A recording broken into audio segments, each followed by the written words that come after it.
कहीं भी लोकतंत्र में अगर आंदोलनों को दबाया जाएगा तो ये कहीं से भी स्वीकार्य नहीं है।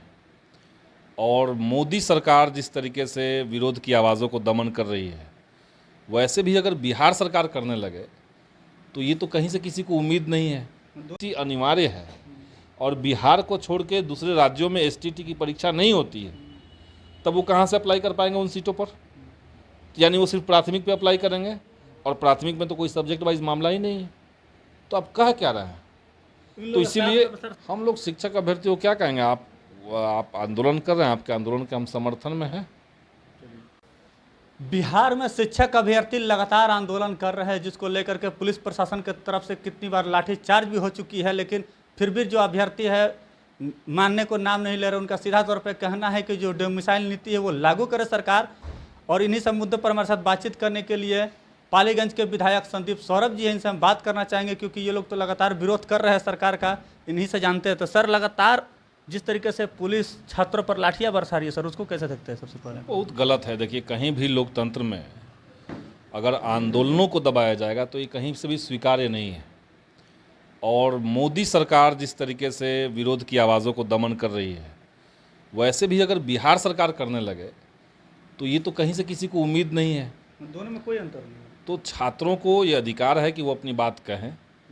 सरकार ने जिस तरीके से डोमिसाइल ख़त्म किया, डोमिसाइल लाने के पीछे तर्क था, और तर्क ये था कि जब देश के कई एक राज्यों में ग्रुप सी की तमाम नौकरियों में शिक्षक की बहालियों में डोमिसाइल नीति है, जब झारखंड में है, असम में है, गुजरात में है, उत्तराखंड में है, मणिपुर में है, मेघालय में है, तो बिहार में क्यों नहीं हो सकता है? उत्तर प्रदेश में है तो बिहार में क्यों नहीं हो सकता है? बिहार में तो रोज़गार के दूसरे माध्यम भी नहीं है।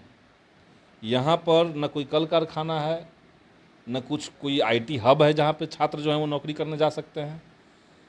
ट्रेडिशनल जो सरकारी नौकरियाँ थी, रेलवे की बहाली, सेना की बहाली, उसको मोदी जी ने समाप्त कर दिया।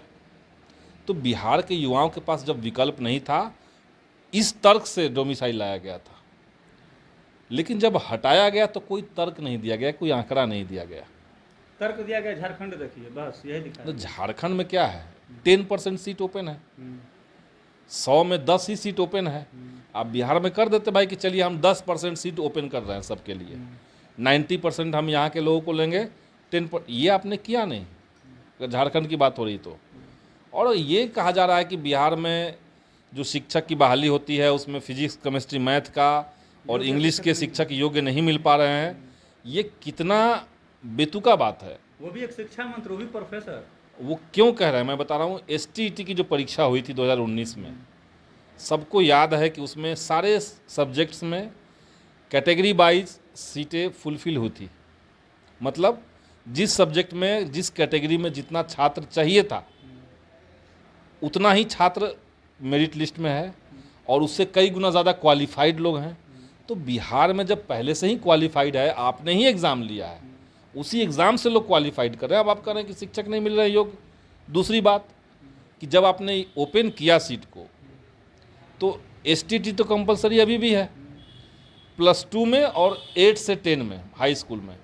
इन दो जगहों पर जो शिक्षकों की नियुक्ति होती है वो सब्जेक्ट वाइज होती है। तो इन दोनों जगह पे जब एसटीटी अनिवार्य है और बिहार को छोड़ के दूसरे राज्यों में एसटीटी की परीक्षा नहीं होती है, तब वो कहाँ से अप्लाई कर पाएंगे उन सीटों पर? यानी वो सिर्फ प्राथमिक पे अप्लाई करेंगे और प्राथमिक में तो कोई सब्जेक्ट वाइज मामला ही नहीं है, तो आप कह क्या रहे हैं? तो इसीलिए सर, सरकार के नेताओं का, प्रवक्ताओं का लगातार ये कहना है कि जो अभ्यर्थी आंदोलन करे, जो शिक्षक आंदोलन करे, वो बीजेपी के एजेंट हैं। ये कहाँ तक सही है? नहीं, ये सब किसी के ऊपर ठप्पा लगाना, हम इसके पक्ष में नहीं। अब जो लोग बोल रहे हैं वो अपना क्या तो सर, उस हिसाब से तो आप लोग भी बीजेपी के बी टीम हो गई। ना देखिए, अब बीजेपी के बहकावे में आप लोग बोल रहे हैं। अब जो कह रहे हैं लोग वो क्यों कह रहे हैं, क्योंकि हम तो मान रहे हैं कि जिस समय डोमिसाइल नीति लागू हुई थी उस समय तो सारे लोग इसके पक्ष में थे। जो सत्ता पक्ष में है वो लोग भी पक्ष में थे, जो विपक्ष में है वो भी इसके समर्थन में थे। अब जब हटाया गया तो आप बिना किसी तर्क के हटाया गया। अगर सरकार को इस पर एक स्टेटमेंट, जब सरकार ने हटाया तो सरकार को ये कहना चाहिए था कि आंकड़े के हवाले से क्या उनका स्थापना है, क्या वो कहना चाह रहे, क्यों ऐसा नीति लाया गया है। कुछ आंकड़े देते, कुछ तर्क देते, हम लोग को भी समझ में आता। आपने जब उसको हटाया तो आपने कुछ कहा ही नहीं, और यहीं से छात्रों के बीच में आक्रोश है। अब एक नियमावली आई, उसमें 8-8 बार अगर संशोधन होगा, ये यही दिखाता है कि नियमावली जब आपने बनाया तो ठीक तरीके से जांच पड़ताल नहीं की।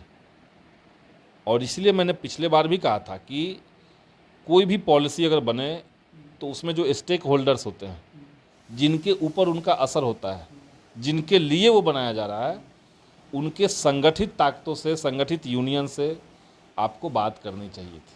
अच्छा सर, जो बीजेपी के लोग हैं, खास करके नेता, वो 13 तारीख को विधानसभा मार्च करेंगे छात्रों के समर्थन में, शिक्षकों के समर्थन में, लेकिन उसको लेकर के जो भी आपके सरकार में है लोग हैं, वो बोल रहे हैं कि ये लोग बीजेपी के बहकावे में आकर कर रहे हैं ये सब। बीजेपी क्यों करेगी? बीजेपी के पास तो कोई करने का मामला ही नहीं है। बीजेपी जहाँ जहाँ सरकार में है, जहाँ भी सरकार में है, वो रोज़गार की तो संभावनाओं को कुचल रही है। आप देखिए ना, बिहार के युवा सबसे ज़्यादा किस बहाली का इंतज़ार करते थे? रेलवे का। रेलवे 1 साल में 1.25 लाख बहाली निकालती थी। पिछले 9 साल से रेलवे में कितनी बहाली आई हैं? मुश्किल से 1-1.5 लाख, मुश्किल से। जबकि 9 साल में इसको लाना चाहिए था 13 लाख। तो जो 12 लाख सीट आप रेलवे का ख़त्म कर दिए, नहीं लाए। एक व्यक्ति से 3 व्यक्ति का काम करवा रहे हैं रेलवे में, जो लोग हैं वो सब रो रहे हैं। तो आप तो रोज़गार चाहते ही नहीं है। जो लोग सेना में बहाली करके जाते थे, आप वहाँ पे 4 साल का ला दिए हैं अग्निपथ। तो बीजेपी तो पहले से ही रोज़गार विरोधी है। 2 करोड़ हर साल का रोज़गार का वायदा कर दिया, लेकिन उस वायदे पे तो कभी अमल नहीं किया। तो सर, ये भी तो सरकार वादा खिलाफी कर रही है ना रोजगार की। वही मैं कह रहा हूँ, तो ये सरकार जब वादा खिलाफी करे तो छात्र लड़ रहे हैं, लेकिन जो रोज़गार की संभावनाओं को कुचल रही है, ठीक है सर, तो विरोध कर रहे हैं। देखिए अब एक आध नेता क्या बोल दिए क्या नहीं बोल दिए, उससे तो थोड़ी फर्क पड़ता है। अच्छा, आप सरकार में हैं, आप लोग सरकार में बाहर से सपोर्ट किए हुए, समर्थन किए हुए हैं, आप लोग भले मंत्रिमंडल में शामिल नहीं हैं, उसके बावजूद भी आप लोग अपनी आवाज़ को बुलंद कर रहे हैं। इस पर कोई सरकार को प्रभाव पड़ता है? पड़ता ही है, पड़ना ही चाहिए। जैसे ये हमारी ही आवाज़ थी कि डोमिसाइल नीति लागू हो। 6ठे चरण तक तो डोमिसाइल नहीं था बिहार में। विधानसभा के अंदर उठाना, उसके बाद उस समय जो शिक्षा विभाग के अपर मुख्य सचिव थे उनसे बात करना, उनको लेटर देना कि जब विज्ञापन आप ला रहे हैं, जब नियमावली बना रहे हैं नया, उसमें इन बातों का ध्यान रखा जाए। उसी में था कि नहीं, आपको डोमिसाइल नीति लागू करना चाहिए बिहार में। तो हम लोग तो बात किए तो असर पड़ा, लेकिन हटा किस तरह से दिया गया, अब तो ये वही लोग बताएंगे जिन्होंने हटाया। पहले आपका समर्थन किया, फिर आपको आपका जो बात था वो माने नहीं, हटा दिए, बात वही हो गई। अब वही बात है ना, इसलिए तो विरोध हो रहा है। आप लोग क्या कहिएगा, शिक्षक अभ्यर्थी को क्या कहिएगा आप लोग? हम लोग शिक्षक अभ्यर्थी को क्या कहेंगे? आप आंदोलन कर रहे हैं, आपके आंदोलन के हम समर्थन में हैं। तो पालीगंज के विधायक संदीप सौरभ जी का आप लोगों ने सुना, इनका कहना है कि हम अभ्यर्थियों के समर्थन में है और समर्थन देते रहेंगे। तो साथियों, आपकी क्या प्रतिक्रिया है? कमेंट्स में जवाब जरूर दीजिएगा। धन्यवाद। आप देख रहे हैं देश प्रेम न्यूज।